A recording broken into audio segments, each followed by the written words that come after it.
At the inheritance meeting, my granddaughter said, "You should just sign and disappear from our lives." Before I could reply, the lawyer straightened his tie and handed me a letter. When she read it, she left the room in tears. Subscribe to the channel for more stories like this, and comment the city you're watching from. I'm 68 years old, and I've learned that the people who hurt you most are often the ones who share your blood. But nothing, absolutely nothing, prepared me for what happened in that lawyer's office on a gray Tuesday morning in October. Harold had been gone for 3 weeks. 3 weeks since I lost the only person who truly loved me in this family. The funeral was a blur of black clothes and hollow condolences, but I remember watching our relatives whisper among themselves, their eyes already calculating what they might inherit. I should have seen the signs then. The law office of Patterson and Associates sat on Main Street, its brass nameplate gleaming despite the overcast sky. I arrived early, clutching my black purse and trying to steady my breathing. Harold always said I worried too much, but something felt wrong about this whole gathering. Why couldn't Mr. Patterson just read the will over the phone? Why did everyone need to be here? When I walked into the conference room, the tension hit me like a physical wall. My stepdaughter Margaret sat at the far end of the mahogany table, her lips pressed into that familiar thin line of disapproval. Her husband Robert barely looked up from his phone. Their daughter Olivia, my 25-year-old granddaughter, lounged in her chair like she owned the place, scrolling through social media with painted nails that probably cost more than my monthly grocery budget. "Linda," Margaret said without warmth, "you're early." I took the seat closest to the door, feeling like an intruder in my own family gathering. I didn't want to keep anyone waiting. Olivia snorted without looking up from her phone. "Like we have anywhere else to be." The words stung, but I stayed quiet. I'd learned over the years that responding only made things worse. Harold used to defend me, but Harold wasn't here anymore. I was alone with people who had never truly accepted me as family. Mr. Patterson entered with a stack of papers and that serious expression lawyers wear when they're about to deliver life-changing news. He was a thin man in his 50s, with wire-rimmed glasses that he adjusted nervously as he took his seat.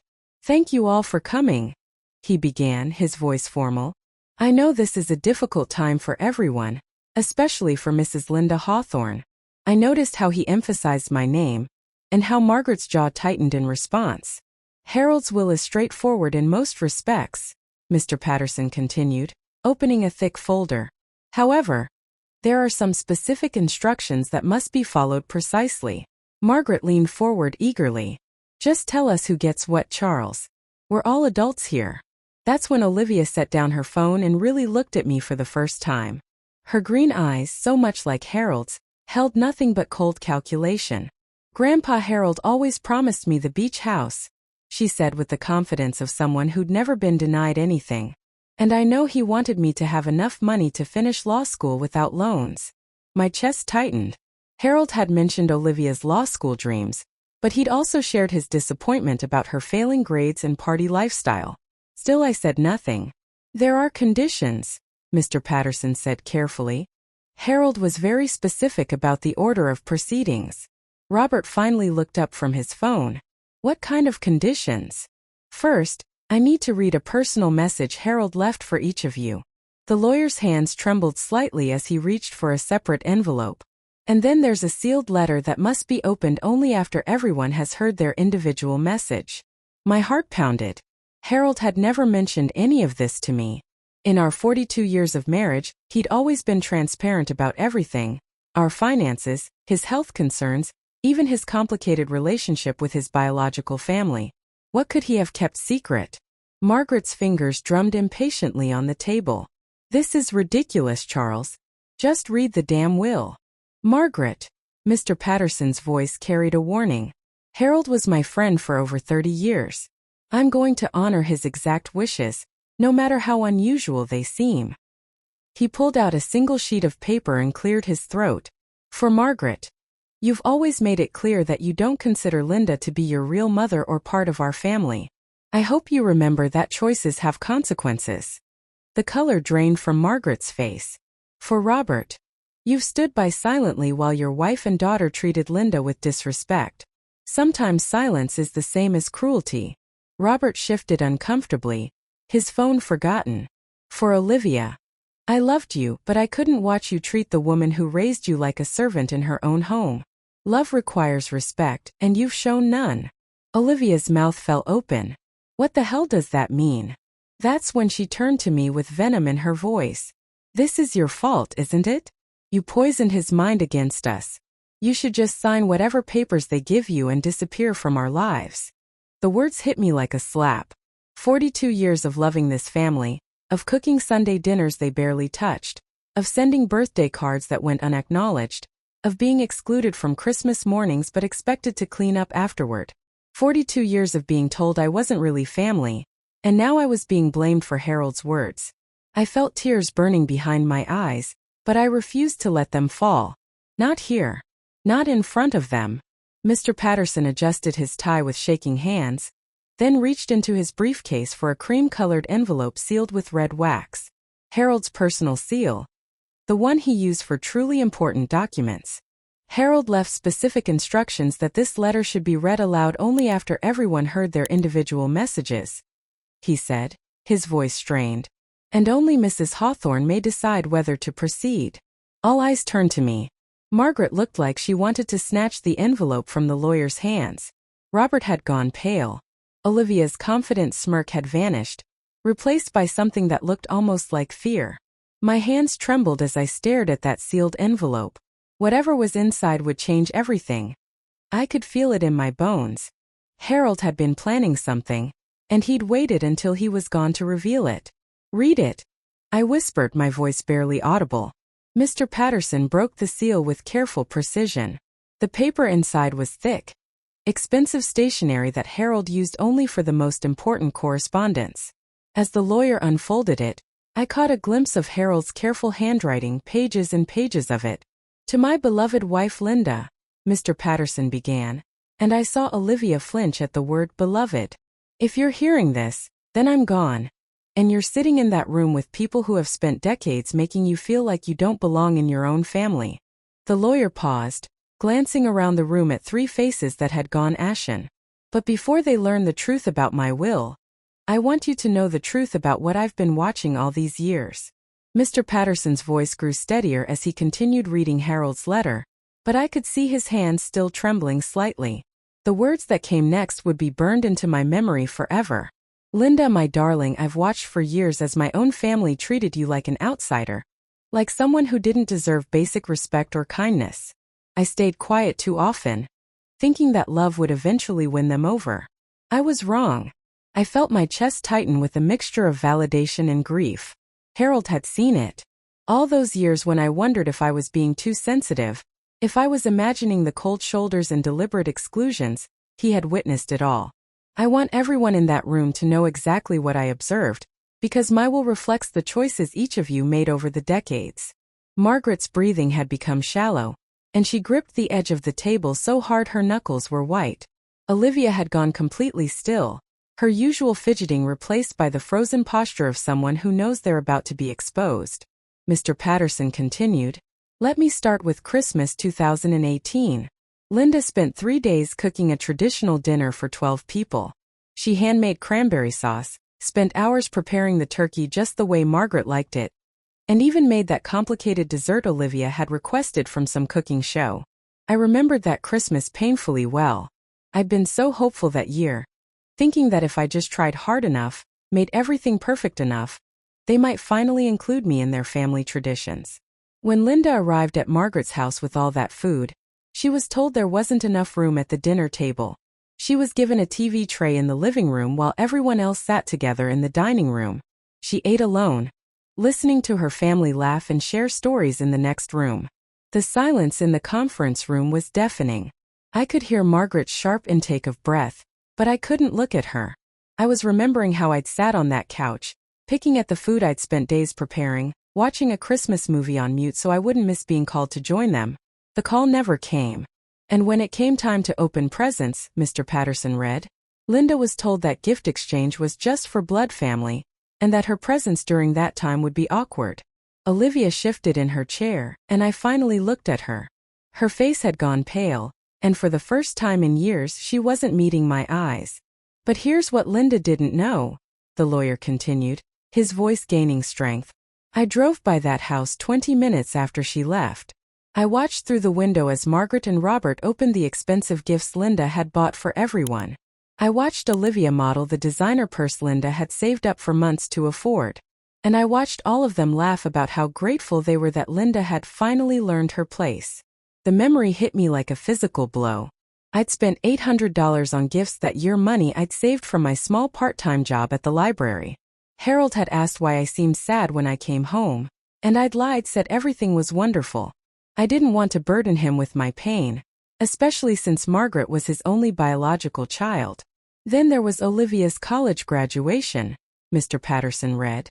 Linda took 2 days off work, bought a new dress, and drove 4 hours to attend the ceremony. She was so proud, telling everyone at her job about her granddaughter, the college graduate. I remembered that day clearly. I'd been so excited, so proud. Despite everything, I loved Olivia and wanted to celebrate her achievement. When Linda arrived at the restaurant for the celebration dinner, she discovered that no seat had been reserved for her.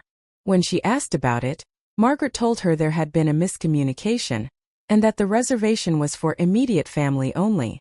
Linda ended up eating alone at the hotel restaurant, while her granddaughter celebrated with friends who barely knew her. Olivia's hands were shaking now, and she kept opening and closing her mouth like she wanted to say something but couldn't find the words.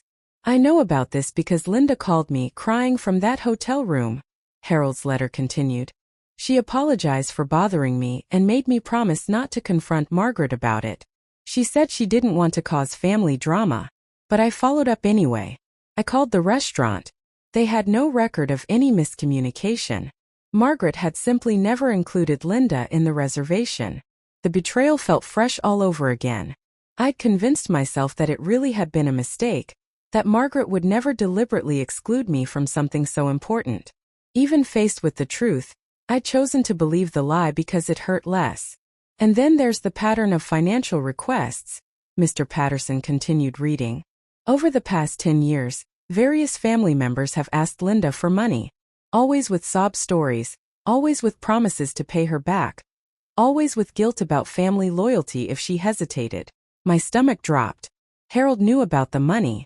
I tried so hard to hide it from him, taking on extra shifts at the library, selling some of my mother's jewelry. I didn't want him to know how his family saw me. As someone to be used. Margaret borrowed $5,000 for Robert's business opportunity that failed within 6 months. Never repaid. Olivia needed $3,000 for emergency car repairs that turned out to be a down payment on a luxury vacation to Mexico. I saw the photos on social media. Never repaid. And last year, when Olivia claimed she needed $2,000 for textbooks, Linda worked double shifts for 3 months to help her granddaughter succeed in school. I closed my eyes remembering those exhausting months. I'd been 67 years old, working 40-hour weeks at the library and taking on private tutoring sessions in the evenings. My back had ached constantly, and I'd been falling asleep during dinner, but it was worth it to help Olivia with her education. What Linda didn't know, Harold's voice continued through the lawyer, is that Olivia failed 3 of her 4 classes that semester and spent the textbook money on designer clothes and bar tabs. I have the credit card statements. The betrayal cut deep. Not just the money, but the fact that I'd been working myself to exhaustion while Olivia partied away my sacrifice. And more than that, when her grades came in, she told me she was struggling because she couldn't afford proper study materials. I'd felt guilty for not giving her more. But the final straw, Mr. Patterson read, and his voice grew harder, was last Thanksgiving. Linda spent a week preparing dishes for our family gathering. She made everyone's favorites, decorated the house, and set a beautiful table for 8 people. I knew what was coming next, and I braced myself for the pain of reliving it. 2 hours before dinner, Margaret called to say that they had decided to have Thanksgiving at Robert's mother's house instead. More convenient for everyone, she said. When Linda asked if she was invited to the new location, Margaret said it would be too crowded, and that Linda should understand. My hands were shaking now. That had been the worst one. The final crack in my heart that I'd never quite managed to repair. Linda spent Thanksgiving alone, eating the dinner she'd prepared for 8, while her family celebrated without her just 20 minutes away. What she didn't know is that there was no change of plans. They had always intended to exclude her. I know this because Robert's mother called me the next day to ask why Linda hadn't been invited to their lovely family gathering. The room was completely silent except for the sound of my ragged breathing. 42 years of marriage, and Harold had been quietly documenting every cruelty, every exclusion, every moment when his family had reminded me that I didn't belong. Mr. Patterson looked up from the letter, his eyes moving from Margaret to Robert to Olivia. "There's more," he said quietly, but I could see in their faces that they already knew what was coming next. The truth was out and there was no taking it back. Mr. Patterson's hand steadied as he reached the most crucial part of Harold's letter. The silence in the room had become oppressive, broken only by Margaret's shallow breathing, and the sound of Olivia's fingernails nervously tapping against her phone case. "And now," the lawyer continued reading, "we come to the matter of my estate and final wishes." Margaret leaned forward so far I thought she might fall out of her chair. Despite everything Harold had just revealed about their behavior, I could see the greed still burning in her eyes. She was calculating, hoping that blood would still triumph over decades of cruelty. "To my daughter Margaret, who has spent 42 years making it clear that Linda doesn't belong in this family, I leave the sum of $1. Not because I don't love you, but because love without respect is meaningless." Margaret's face went white, then red, then white again. "That's impossible," she whispered. "I'm his only child. I'm his flesh and blood." Mr. Patterson didn't pause. "To my son-in-law Robert, who chose silence over standing up for basic human decency, I leave $1. Your cowardice enabled cruelty, and that makes you equally responsible." Robert's mouth opened and closed like a fish gasping for air. All those years of passive-aggressive comments, of standing by while his wife excluded me from family gatherings, of treating me like hired help in my own home during visits, it had all been noted and remembered. "To my granddaughter Olivia," the lawyer continued, and I saw her grip the edge of the table, "who took my wife's money while mocking her behind her back, who failed her classes while Linda worked extra shifts to support her education, who called the woman who raised her a burden, I leave $1 in this message. Money can't buy character, and you've proven you have none." The sound that came from Olivia's throat was somewhere between a gasp and a sob. She turned to look at me with something I'd never seen in her eyes before: fear. Real genuine fear. "The remainder of my estate," Mr. Patterson read, his voice growing stronger, "including our home, the beach house, all investments, savings, and personal property, I leave entirely to my beloved wife Linda Marie Hawthorne." The words hit the room like a bomb. Margaret shot to her feet so fast her chair toppled backward. "This is insane. She's not even family. She was just his second wife." "Sit down, Margaret," Mr. Patterson said firmly. "I'm not finished." Reluctantly, she righted her chair and sat, but her whole body was trembling with rage. "However," the lawyer continued, "this inheritance comes with specific conditions that Linda must choose to accept or reject." My heart pounded. Even in death, Harold was protecting me, but he was also giving me choices. That was so like him. He'd never forced me to do anything, always trusted me to make my own decisions. Condition 1. Linda must completely sever all contact with any family member who has shown her consistent disrespect. This includes Margaret, Robert, and Olivia. No phone calls, no visits, no financial assistance, no communication of any kind. I felt a strange mix of relief and sadness wash over me. Relief because I wouldn't have to pretend anymore, wouldn't have to subject myself to their cruelty in the name of family loyalty. Sadness because it meant acknowledging that my 42 years of hoping they'd eventually love me had been a fantasy. Condition 2. If Linda chooses to have any contact with these individuals after today, the entire estate will be donated to the Riverside Women's Shelter, where Linda has volunteered for the past 15 years. Margaret's face was purple now. "This is manipulation. He's trying to control us from the grave." "Actually," Mr. Patterson said calmly, "he's giving Linda the power to control her own life for the first time. She can choose to honor these conditions, or she can choose family reconciliation and forfeit the inheritance." Olivia found her voice for the first time since the reading began. "Grandma Linda," she said, and her voice was different now, softer, pleading. "You wouldn't really cut us off, would you? We're family. We made mistakes, but we can change." I looked at her. Really looked at her. And for a moment I saw the 5-year-old girl who used to climb into my lap and ask me to read her stories. But then I remembered all the times in recent years when she'd rolled her eyes at my hugs, complained about my cooking, made jokes about my clothes and my age.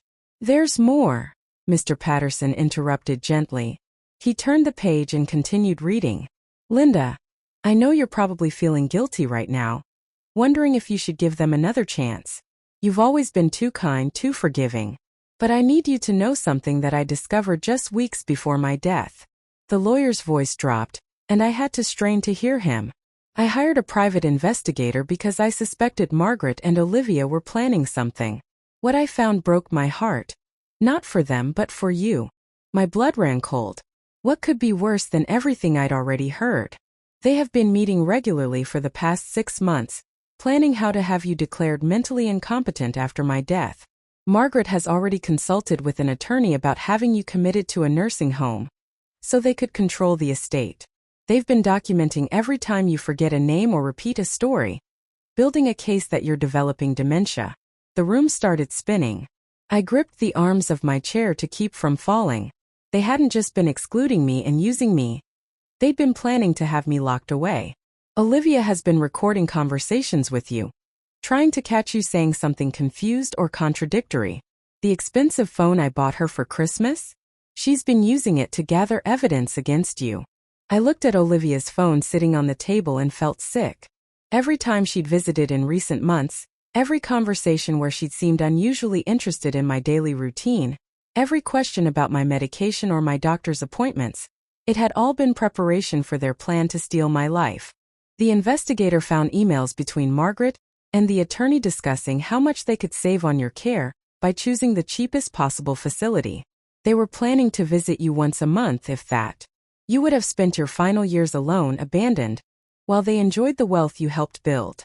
Margaret was standing again, her face twisted with rage and desperation. "You can't prove any of that.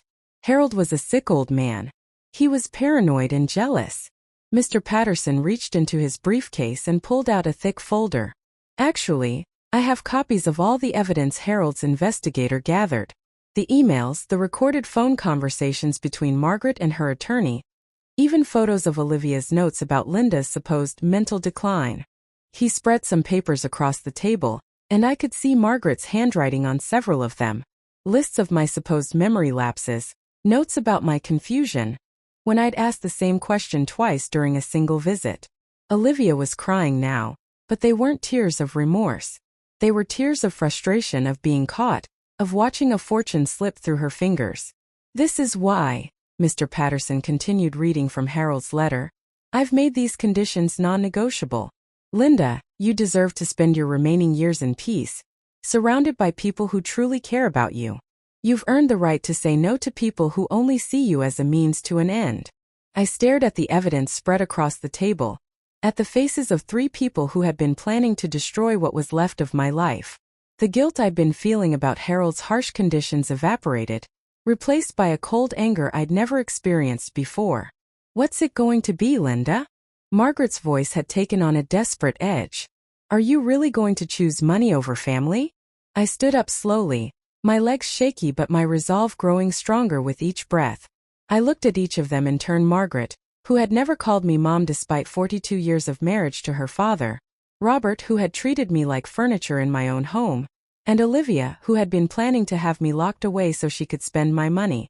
"You're right about one thing, Margaret," I said, surprised by how steady my voice sounded. "I am choosing. But I'm not choosing money over family." I picked up my purse and headed toward the door. "I'm choosing peace over poison." I drove home in a daze, Harold's letter and the estate papers clutched in my passenger seat like a lifeline. The familiar streets of our neighborhood looked different somehow, as if I was seeing them through new eyes. For the first time in decades, I wasn't rushing to cook dinner for ungrateful visitors or preparing for some family obligation that would end in disappointment. Our house, my house now, sat quietly at the end of Maple Street, its blue shutters and white picket fence exactly as Harold and I had maintained them for over 20 years.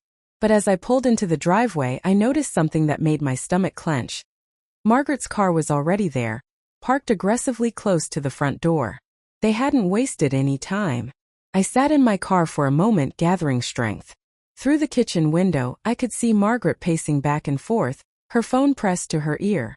Probably calling relatives, trying to build a coalition against me. It was exactly what Harold had predicted in his letter.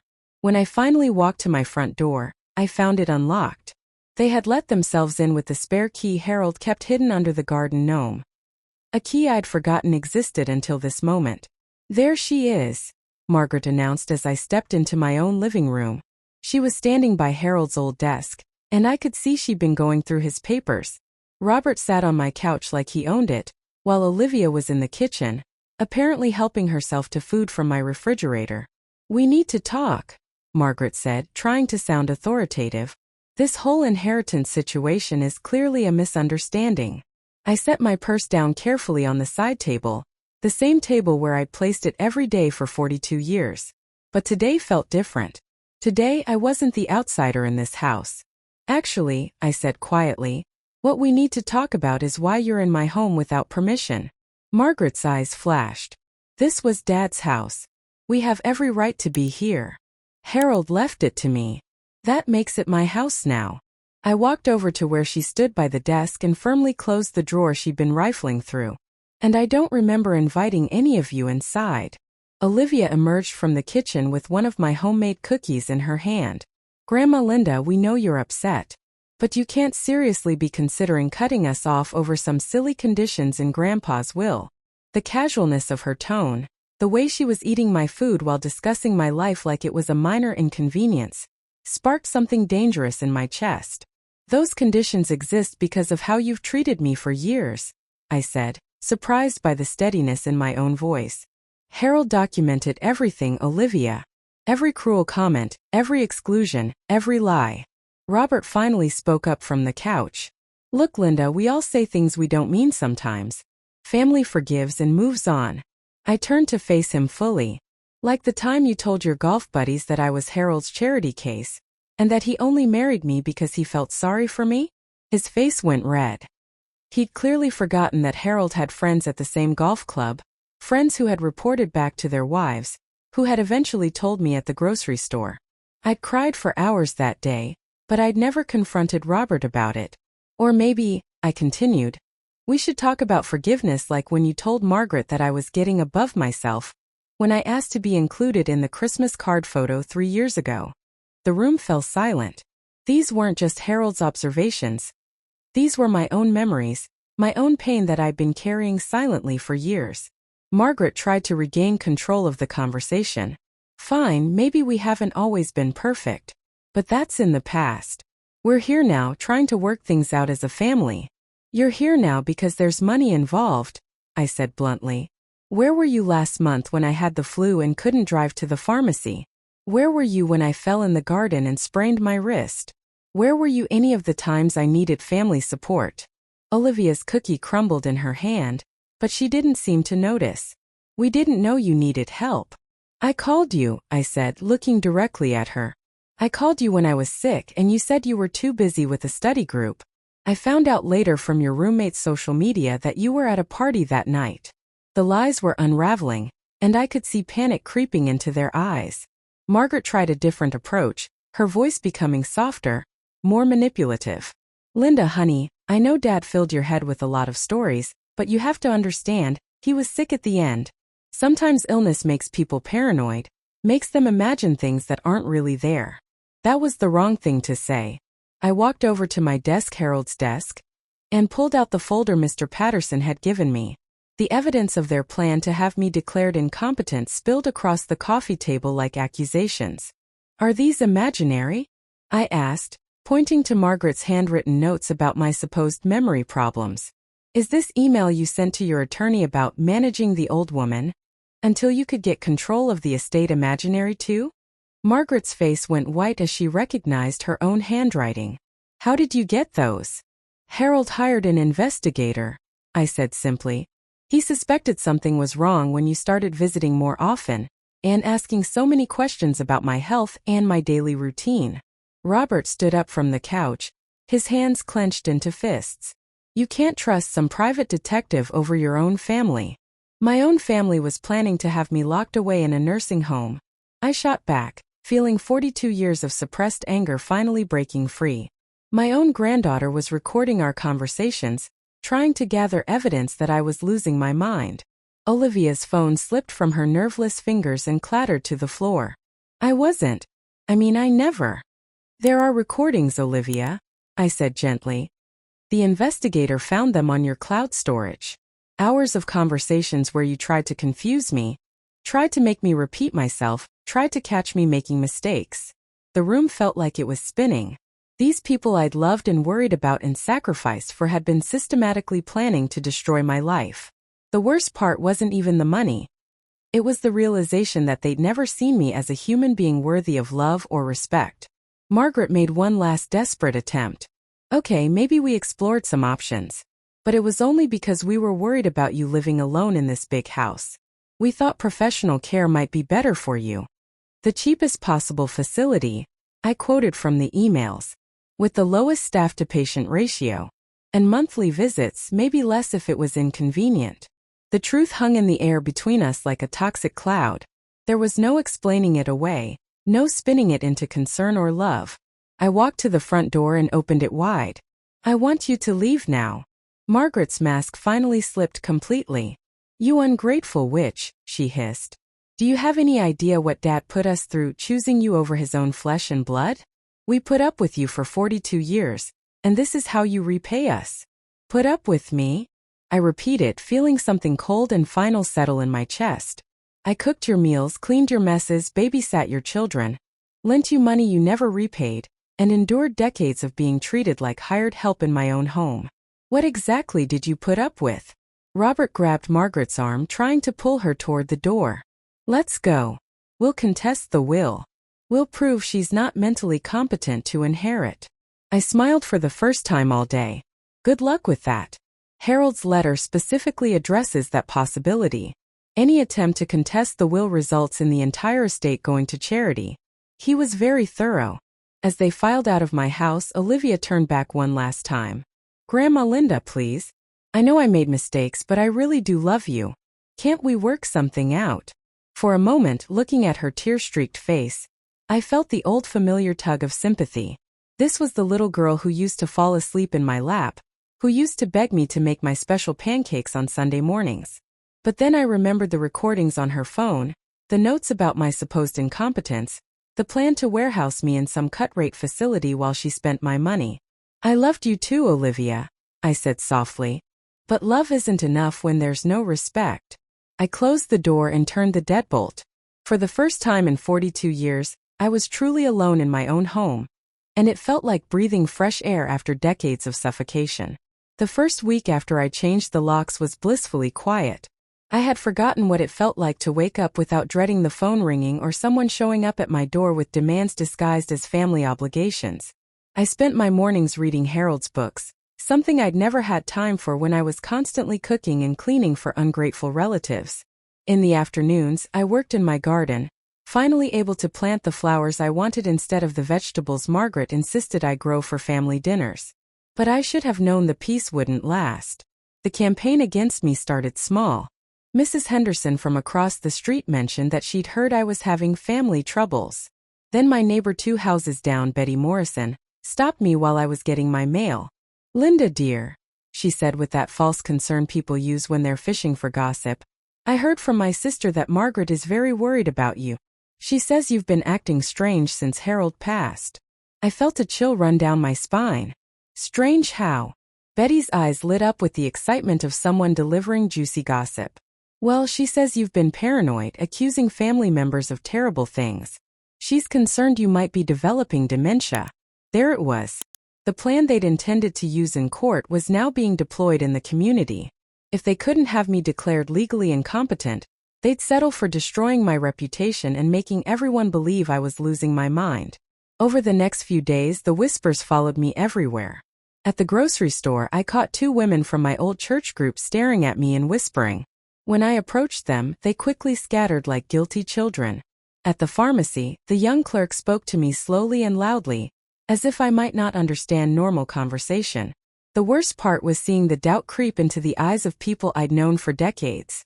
Mrs. Patterson, whose husband was my lawyer, Avoided eye contact when we passed on the street. Tom Bradley from the hardware store asked me 3 times if I was sure I wanted to buy new locks, as if I might be confused about my own intentions. But the breaking point came on a Thursday afternoon when I answered my doorbell to find Pastor Williams from Grace Methodist Church standing on my porch. I'd attended Grace Methodist for over 30 years, sang in the choir, organized the annual bake sale, and volunteered for every church function that needed help. "Linda," he said, his voice heavy with manufactured compassion, "I wonder if we could have a chat." I invited him in, though something in his manner made me wary. He sat stiffly on my couch, declining my offer of coffee or tea. "I've had some concerning conversations this week," he began, folding his hands in his lap like he was preparing to deliver bad news. "Several church members have expressed worry about your well-being." "What kind of worry?" I asked, though I already knew. "Well, Margaret came to see me yesterday. She's very distressed about your mental state. She says you've been making wild accusations against your family, cutting off contact with your only living relatives, and behaving in ways that are completely out of character." I felt my chest tighten. Margaret, who hadn't set foot in a church in 20 years, was now using my own pastor to manipulate me. "She's particularly concerned," Pastor Williams continued, "about your decision to isolate yourself from family support. She worries that you're not thinking clearly about your future care needs." The carefully chosen words made my skin crawl. Future care needs. They were still trying to convince everyone that I needed to be managed, controlled, put away somewhere safe while they handled my affairs. "Did Margaret mention why I cut contact with them?" I asked. Pastor Williams shifted uncomfortably. "She said there was a misunderstanding about Harold's will, that you've been influenced by some questionable legal advice." I walked to my desk and pulled out the folder of evidence Harold's investigator had compiled. I spread the papers across my coffee table: Margaret's emails about having me committed, Olivia's notes about my supposed mental decline, the recordings they'd made of our conversations. "This is what my family was planning to do to me," I said quietly. "They were going to have me declared incompetent and locked away in the cheapest nursing home they could find." Pastor Williams glanced at the papers but didn't really look at them. "Linda, I'm sure there's some explanation. Family members sometimes explore care options out of love and concern. Did you read the part where Margaret calculated how much money they'd save by choosing a facility with minimal staffing?" I asked. "Or the email where she joked about visiting me once a month, if we remember?" He still wouldn't look at the evidence. "Sometimes when we're grieving, we can misinterpret people's actions and words." That's when I realized the truth. It didn't matter what proof I had. Margaret had gotten to him first, and people would rather believe a familiar lie than an uncomfortable truth. The sweet, confused widow was easier to accept than the reality of a family plotting against their own.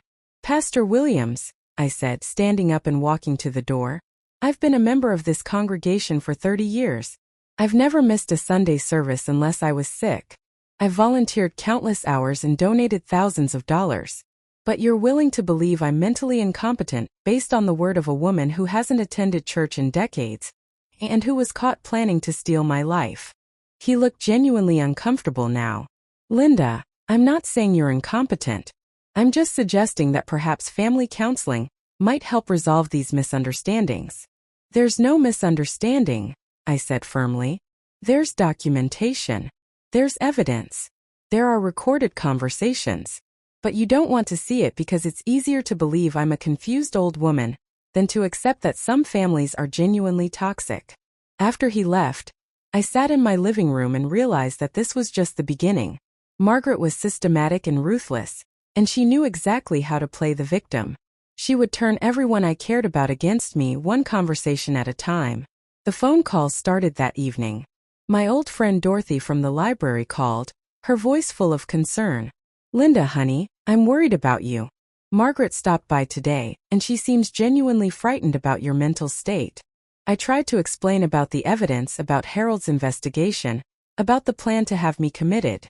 But I could hear the doubt in Dorothy's voice. "Sweetie, doesn't that sound a little paranoid to you? Your own family plotting against you? Maybe you should see a doctor, just to make sure you're processing Harold's death in a healthy way." By Friday, 3 more church friends had called with similar concerns. My book club leader suggested I take a break from meetings, until I felt better. The volunteer coordinator at the women's shelter asked if I was sure I was up to my usual shifts. Margaret was poisoning every relationship I had, painting me as a tragic figure whose grief had driven her to paranoid delusions about her loving family. And it was working. Saturday morning, I found Olivia sitting on my front porch steps when I went out to get my newspaper. She looked terrible. Her usually perfect hair was greasy and unkempt, her clothes wrinkled like she'd slept in them.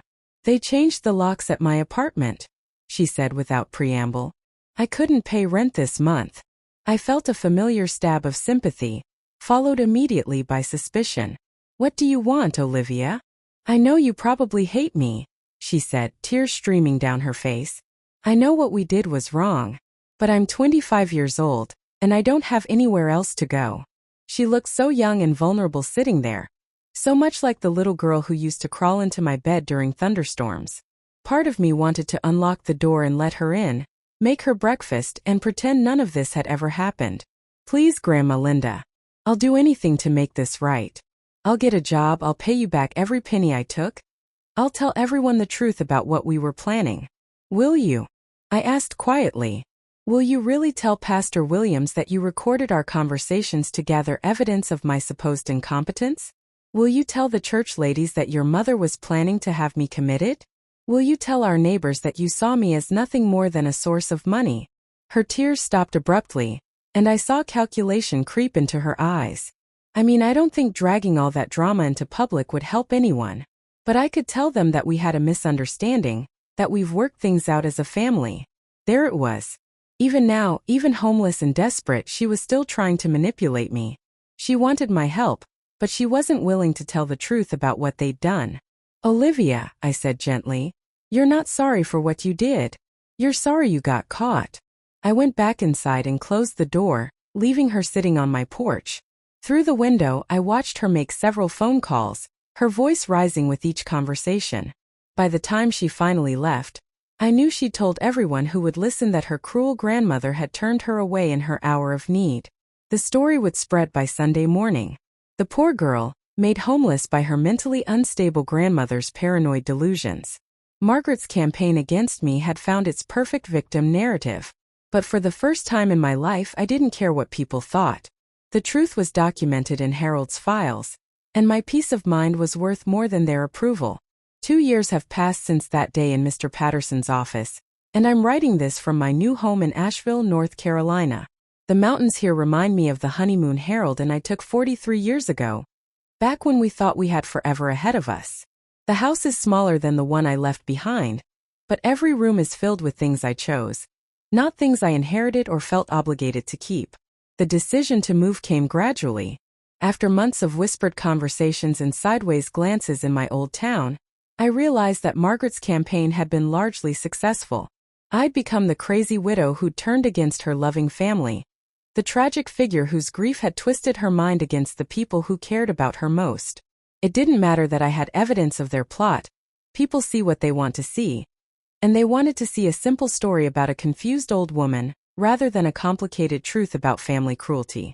But the final push came from an unexpected source. Last spring, I was working in my garden when Mrs. Henderson from across the street approached with a casserole dish and a guilty expression. "Linda dear," she said, setting the dish on my porch railing, "I hope you won't think I'm interfering, but I felt you should know something." I wiped my hands on my gardening gloves and waited. Yesterday I was at the grocery store, and I overheard Margaret talking to that Miller woman from the church auxiliary. Mrs. Henderson's voice dropped to a whisper. Margaret was saying that she'd spoken to a lawyer about having you evaluated for dementia. She said the family was prepared to take legal action if you didn't come to your senses soon. My blood ran cold. Even after everything Harold had put in place to protect me, they were still trying to find a way to have me declared incompetent. She also said, Mrs. Henderson continued, looking genuinely distressed, that they'd been documenting your odd behavior for months. Apparently Olivia has been driving by your house and taking pictures of your garden, claiming that the way you've been arranging your flowers shows mental decline. I looked at my flower beds, at the cheerful mix of zinnias and marigolds I'd planted in curved patterns instead of the straight rows Margaret had always insisted were proper. They were calling my creativity evidence of insanity. "I wanted you to know," Mrs. Henderson said. "Because whatever problems you might have had with your family, you've always been the kindest neighbor anyone could ask for. And frankly, your garden has never looked better." That night, I called Mr. Patterson and told him I wanted to sell the house. He tried to talk me out of it, reminding me that Harold's will specifically protected me from any competency challenges. But I'd made up my mind. I was tired of looking over my shoulder, tired of wondering which friends had been turned against me, tired of living in a place where my own family was actively working to destroy my reputation. "Where will you go?" he asked. "Somewhere they can't find me," I said. "Somewhere I can start over." The house sold quickly. Apparently Harold had been right about the value of our location. I donated most of the furniture to charity, keeping only the pieces that held genuine sentimental value. Harold's books came with me, along with the photo albums from our travels and the small jewelry box he'd given me for our 10th anniversary. I also kept the folder of evidence from Harold's investigation, not because I planned to use it, but because sometimes you need proof that your memories are real, that your pain was justified. Finding this house in Asheville felt like a gift from Harold himself. It's a small craftsman bungalow with a wraparound porch and a view of the Blue Ridge Mountains. The previous owner had been an elderly woman who'd lived here for 60 years, and her children were relieved to sell it to someone who would love it rather than tear it down for something modern. My new neighbors are a mix of retirees and young families, and no one here knows anything about my past except what I choose to share. When Mary Kate from next door asks about my family, I simply say that my husband passed away and we didn't have children. It's not technically a lie. Harold and I never had biological children together, and Margaret made it clear decades ago that she didn't consider me her mother. I've joined a new church here, a small Presbyterian congregation where the pastor actually reads his Bible, instead of just preaching about family loyalty above all else. I volunteer at the local animal shelter, something I never had time for when I was constantly managing family crises. Turns out I have a gift for calming nervous rescue dogs. Probably all those years of practice dealing with hostile humans. The peace I feel now is something I never experienced in my old life. I wake up each morning without dread, without wondering which family member will call with a crisis or criticism. I eat what I want, watch the television shows I enjoy, and go to bed when I'm tired instead of staying up late cleaning up after ungrateful visitors. But perhaps the most unexpected gift has been friendship. Real friendship. Not the obligatory relationships I'd maintained in my old town out of social necessity. Susan, who lives 3 houses down, invites me for coffee without any ulterior motive. We talk about books and gardening and our aches and pains, and she's never once suggested that I'm too generous or too forgiving or that I should be more practical about my relationships. There's also Frank, a widower from my church who lost his wife to cancer 2 years ago. We've become walking partners, taking long hikes through the mountain trails and talking about everything except our past family dramas. Last month he brought me a cutting from his prize-winning rose bush, and when I thanked him, he said it was nice to meet someone who appreciated the simple gifts. I think Harold would be happy to know I'm finally living for myself. The only contact I've had with my old life came 6 months ago, when Mr. Patterson called to tell me that Margaret was getting divorced. Apparently Robert had been having an affair with his secretary for 3 years, and when Margaret found out, she discovered that he'd also been stealing money from his business partners. The scandal destroyed his career and left Margaret facing bankruptcy. "She asked if I had your contact information," Mr. Patterson said carefully. "She says she needs to speak with you about something important." I was quiet for a long moment, imagining Margaret's desperation.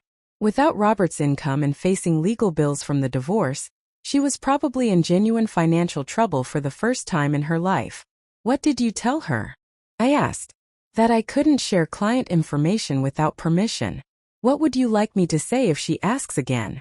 I looked out my kitchen window at the mountains, at the bird feeder Frank had helped me install, at the small garden where I grew vegetables I actually wanted to eat. "Tell her I'm at peace," I said finally. "Tell her I hope she finds peace too, but not at my expense." Last week, I received a letter addressed to my old house and forwarded by the Postal Service. The return address said, "Oh, Mitchell." Olivia had gotten married, apparently. Inside was a single sheet of paper with a brief message. "Dear Grandma Linda, I know I hurt you terribly, and I know you probably never want to see me again. But I wanted you to know that I finally understand what you tried to teach me about respect and kindness. I'm expecting my first baby next month, and I keep thinking about what kind of grandmother I want to be if I'm lucky enough to earn that role. I hope you're happy wherever you are. Love, Olivia. I read the letter twice, then folded it carefully and put it in Harold's old jewelry box with the other treasures I wanted to keep. I won't respond. Too much has happened and too much time has passed. But I'm glad she finally learned something about respect, even if it came too late for us. Sometimes I wonder what would have happened if I'd chosen differently that day in the lawyer's office. If I'd forgiven them again, given them another chance, tried once more to earn their love. But then I remember the evidence in Harold's folder, the plan to have me committed, the years of being treated like hired help in my own home. I made the right choice. Some relationships can't be saved, and some people don't deserve the chance to hurt you repeatedly. Family isn't about blood or obligation. It's about love and respect and choosing to build each other up instead of tearing each other down. Today is Harold's birthday, and I'm going to visit the botanical gardens he would have loved. Tonight I'll have dinner with Susan and Frank and maybe some other friends from church. Tomorrow I'll wake up in my own home, surrounded by people who actually care about my well-being. At 68 years old, I've finally learned that it's never too late to choose happiness over duty, peace over drama, and self-respect over family approval. Harold's last gift wasn't just financial security. It was permission to live the life I'd always deserved but never dared to claim. And for the first time in my adult life, I am truly genuinely happy.